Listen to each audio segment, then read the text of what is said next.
नमस्कार दोस्तों, आज हम आपको बॉलीवुड की 3 ऐसी अदाकारा के बारे में बताने जा रहे हैं जिनका रिश्ता तवाइफों से रहा है।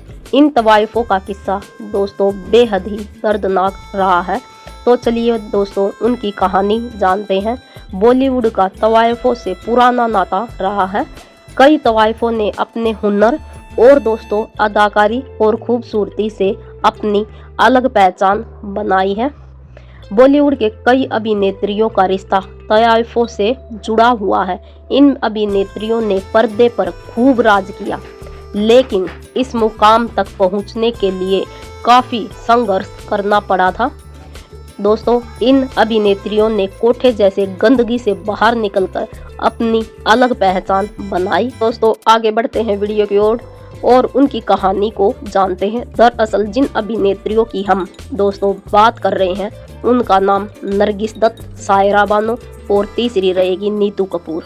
कहीं न कहीं इन अभिनेत्रियों का ताल्लुक कोठे पर मुजरा करने वाली तवाइफों से रहा है। तो चलिए उनकी कहानी जानते हैं। सबसे पहले लेते हैं दोस्तों नरगिस दत्त। इस लिस्ट में सबसे पहले नंबर 1 पर नरगिस का नाम है। नरगिस बॉलीवुड इंडस्ट्री में अपनी अदाकारी का जलवा बिखेर कर एक अलग छाप छोड़ी है। बहुत कम लोग जानते होंगे कि नरगिस की माँ एक तवाइफ थी। एक्ट्रेस की माँ का नाम जदनबाई था, जो कोलकाता की मशहूर तवाइफ थी। कहा जाता है कि एक्ट्रेस की माँ कोठे से मिली पहली महिला संगीतकार थी। जदनबाई की माँ दलीपा बाई भी एक मशहूर तवाइफ थी। यही वजह है कि उनकी परवरिश कोठे पर ही हुई थी। एक्ट्रेस की माँ ने काफी समय कोठे पर बिताया, लेकिन बाद में वह इस दलदल से बाहर निकली और संगीत की दुनिया में अपना सिक्का जमाया। नरगिस की माँ ने ही उन्हें फिल्मों में उतारा और उसे एक स्टार बनाया। दूसरे नंबर पर दोस्तों आती हैं सायरा बानो। बॉलीवुड एक्ट्रेस सायरा बानो का भी नाता तवाइफों से रहा है। एक्ट्रेस की माँ से लेकर नानी और परनानी कोठे पर अपनी जिंदगी बिताई थी। यहाँ तक कि उनकी माँ और नानी का दिल्ली में अपना एक कोठा था, लेकिन उनका इतिहास काफी पुराना है। वे इस पेश में मजबूरी में आई थी, लेकिन बाद में इसी को अपना घर बना लिया। सायरा बानो की नानी का नाम जुम्मन बाई था, जिसे उनके पिता ने 7 साल की उम्र में कोठे पर बेच दिया था। 18 साल की उम्र में उन्होंने एक बेटी शमशाद को जन्म दिया। शमशाद जब बड़ी हुई तो उनकी मां ने उन्हें कोठे पर बैठा दिया, जिसके बाद वो चमिया बाई के नाम से मशहूर हुई। चमिया बाई की बेटी का नसीम बानो था, जो इंडियन सिनेमा का सफल अभिनेत्री रही। नसीम बानो का the first queen of Indian cinema का टैग दिया गया था।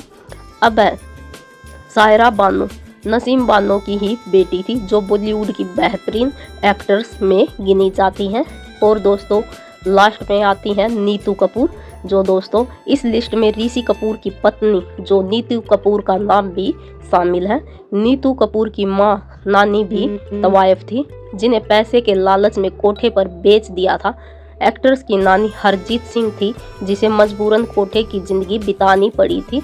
इस संघर्ष के बीच उनकी बेटी राजी सिंह का भी जन्म हुआ, जो एक्ट्रेस की मां थी। नीतू कपूर की मां राजी सिंह को फिल्मों में काम करने का बड़ा शौक था, लेकिन जब वो कोठे की गंदगी छोड़कर मुंबई आई तब तक बहुत लेट हो गया था। उनकी उम्र ज़्यादा हो गई थी, जिस कारण उन्हें फिल्मों में कोई काम नहीं दिया।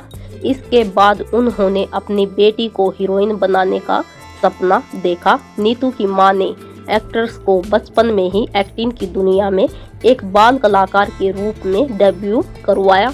तब उनका नाम हरनीत सिंह था। बाद में जब एक्ट्रेस बड़ी हुई तो उनका नाम बदलकर नीतू सिंह रख दिया गया। इस नाम से एक्ट्रेस ने फिल्मी दुनिया में बेशुमार शोहरत हासिल की और दोस्तों कपूर खानदान की वो एक बहुत ही अच्छी बहू बनी।